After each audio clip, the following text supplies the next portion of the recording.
The 1996 Off-Road Racing Championship moved to Gaborone in Botswana for round 4 of the series, the Toyota 1000 Desert Race. This was the 4th consecutive year that the event has been based in the dry, diamond-rich country. Traditionally, the Toyota 1000 has always been a popular race, and with it counting towards the total Super Series 96, a large crowd gathered to witness the next round of the championship battle between reigning production champions R.P. Renica and navigator Robin Houghton, with hopefuls Neil Woolridge and Paul Vermaak in their Nissan Sani. Ons type voertuig is meer gemaakt vir hierdie lange afstande. Ons het hom gebou vir hierdie langer, harder type bijeenkomste. Ons kan nie op hierdie kort bijeenkomste, omdat het geweldige zwaar voertuig is hierdie en streng gesproken nie eintlik gemaakt is om meer races te jaag nie. Nissan Sani driver Neil Woolridge had a conservative strategy in mind. Last year we lost four-wheel drive and we didn't finish. But this year we got a bit of a different strategy. We're not going to push as hard as what we normally do in the beginning and make sure we get to the end. I think if we can get to the end, we'll be there. The motorcycles are split into 3 classes, and Kawasaki dominate the 200 class, while KTM holds a narrow advantage over Honda in the 250s. Multiple champion Alfie Cox seems to have things much his own way in the open class on his KTM 360. You know, the 1000 is a race all on its own. I mean, we normally only race 500 kilometers. This time it's 1000, so it's 2 times the distance. And I believe always the race is won on the last day coming home. And just to get to the overnight stop, be fresh, you know, have no problems, and then the next day try and, you know, do the same. There is intense rivalry between the Castrol KTM and the mighty Lesotho Office Equipment Honda team. Yeah, everybody wants to beat Alfie. I'd like to beat Alfie, but my main thing is now is just to worry about Alex to win the championship. I must rather look to win the championship than I think that'll be the best. Father and son crew Franz Czepek Sr. and Jr. have a narrow advantage over single-seater drivers Richard Carolyn and former circuit racer Marius Burain in the specials category. You know, we're running a smaller motor, we're running Class B, 2-litre class, but if the sand gets very thick, we're going to battle a bit on power. The motor we've got is also very peaky. It's got its maximum horsepower around about 8,000 RPM, which is quite high. And it hasn't got too much low down, so we'll have to change a lot of gears. But hopefully we'll get it floating on top of the sand, and hopefully there are some nice long straights. Vickers van Deventer and Christo van der Merwe dominate their respective classes in the spectacular quad category, which could be described as a Yamaha benefit category. Well, hier is amper vir party mense 'n riller, die sand. Dis harde werk hierdie. Ek geniet dit, hoe harder en hoe tyre, hoe beter is my, hoe verder, hoe lekkerder is dit. Maar ek gaan hierdie keer nie so my kop my laat verloor nie. Ek gaan stadig ry. Ek het nie niks om te bewys om so vinnig te jaag hierdie keer. Ek my fiets spaar. My fiets gaan oor 'n week gaan na Portugal toe, gaan daar ry. So ek my fiets spaar. Dis die belangrikste vir my op die stadium.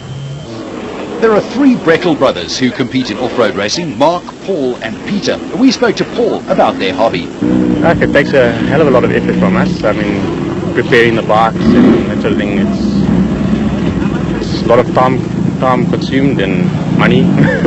Very expensive riding a quad. I break down all the time. I'm burning my bike out every single race. I've only finished one this year. Planning on finishing this one.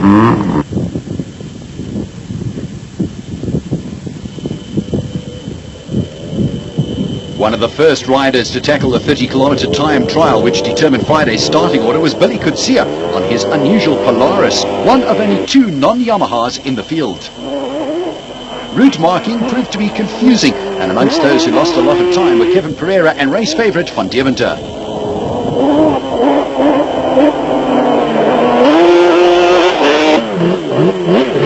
Recent unseasonal rains ensured that competitors had to keep an eye open for mud. Most riders opted for the cautious approach and bypassed the mud rather than risk getting bogged down, but Peter Breckel threw caution to the wind and blasted straight through. Quickest of all, though, was Paul Breckel on the Brasco Refrigeration Yamaha, who simply mowed through both the grass and the mud.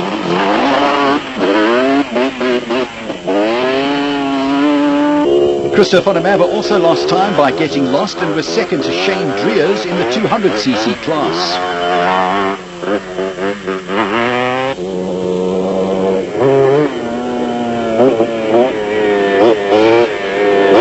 Hidden dongas and painful thorn bushes were other obstacles that riders had to contend with, and with over 900 kilometers still to go, no one was taking any chances.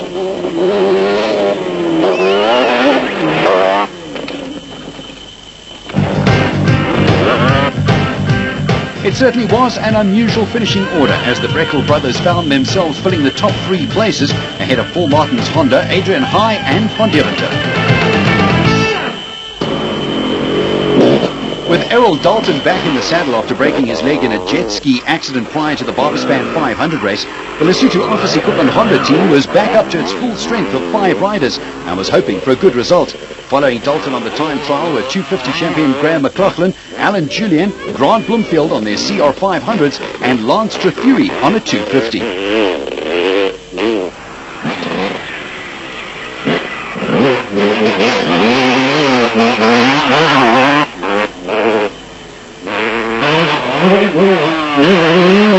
Former 500 class champion Rian Fadikak has adapted well to his smaller PD Motorcycles Honda CR125 and was charging. However, it was Wayne Farmer who emerged as quickest of the 200 class, that with his Kawasaki KDX 200. Motocrosser Gary Peterson made a rare off-road racing appearance with a Honda CR500 run under the Breckle Brothers Brasco refrigeration banner. Consistent performances have become a trademark of Ulrich Moray, and his KTM 360 led the KTM team onto the time trial. Following him was Nelspruit rider Marco Cavina on another 360, whose style made him a favourite with the local fans. One of the fastest young talents around at the moment is the hard-riding AGA Panasonic Pro Action Castrol KTM 250 star Darrell Curtis.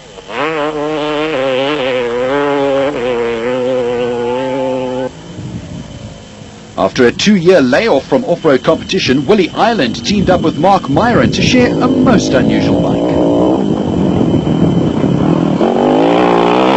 This mad friend Mark Myron, he forced me into it, you know, and it's also been a little bit of an itch. I need to get out of town and just go mad again. It's this monster riverbed out here. The US Steel Fuchs lubrication Huseberg certainly attracted a great deal of attention. It's a Huseberg. It's a motorcycle that was produced from 2 brothers who left Husqvarna, and they went and designed their own motorcycle 4 years ago. And the same motorcycle, the last 2 years, has won the 500cc World Championship motocross event with Joel Smets aboard. And it's a very, very fast motorcycle. It's a 4-valve 500cc. It's the same weight as the CR500, KX500 of today, 108 kilograms. It's very reliable, and we're going to give it a good run today and tomorrow and see how it lasts. Curtis emerged from the time trial with the quickest time ahead of teammate Cox and the storming Peterson. Cavina served notice of his intentions by recording the 4th fastest time ahead of a Honda Onslaught. After a season's layoff, winners of the event in 1993, John Lambert and Eric Scholz, were hoping to repeat the feat this year in their newly rebuilt and modified Digidor Porsche Raceco. The tight time trial route provided little room for overtaking, and traffic jams became commonplace. Those unfortunate enough to be caught behind slower vehicles had to contend with the resultant dust clouds, which caused some navigational errors.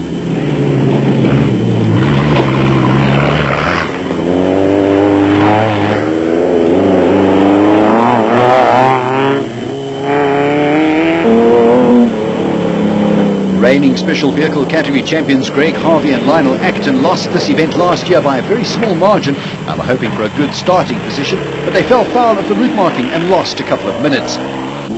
Another team which favoured its chances was that of Stanley Illman and Franz Stungel in the high-tech Tiptronic gearbox equipped and very powerful Porsche Raceco. Well, it may look like an old Beetle, but in the back of Yuppie Hubert's steed lurks a turbocharged Volvo engine, complete with Audi gearbox and 4-wheel drive. Once again, Kasi Kutsia and Richard Leake were at the helm of Team Toyota's 10-year-old but still very rapid Hilux Turbo, which is affectionately known as Fred. Bearing in mind that there were still 2 days of racing and over 900 kilometers ahead of them, the Chepek started cautiously, staying on the track at all times so as to keep well away from the tire-shredding thorns that characterize the Botswana flora. Mike Redden and Wyatt Joseph have opened a few eyes with their performances in the near-standard 4.6 Land Rover TDI, and there is talk of other manufacturers fielding turbo diesels in the near future. Rob Walk won the 94 event in a single-seater race car. This season he has Greg Weeble aboard as navigator and would dearly like to win again. Gaborone crew Rashid Noble and Steve Cooper had the advantage of local knowledge, but it didn't help them, and they were destined to start a lowly 39th. Hard work after rolling on the last event saw former champions Richard Schilling and Ashley Thorne set a brisk pace in the huge Mototech V8 race car. Nick Harper and Richard Hill found themselves holding up local hero JJ Volmeran's similar race car, and as soon as it was convenient, pulled off to let him through.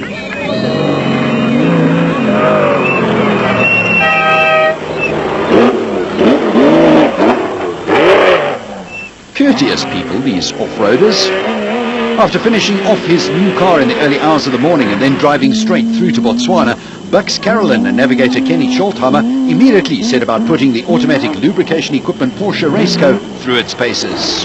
The Roof and the Desert are the two most important races, so to win these two, they're the most prestige events, and hopefully we can attract some sponsors. We're looking for sponsors all the time, and off-road racing is growing at the moment. With the Total Super Series is going to be fantastic, so this is a growing sport. Volmeran's recorded the fastest time, but the big surprise was the performance of Marius Gurain in the nimble Golf-powered Mighty Mag single-seater, which claimed third. Friday's route saw the field head northwest to the designated service point and then complete another loop of 250 kilometers before the overnight stop.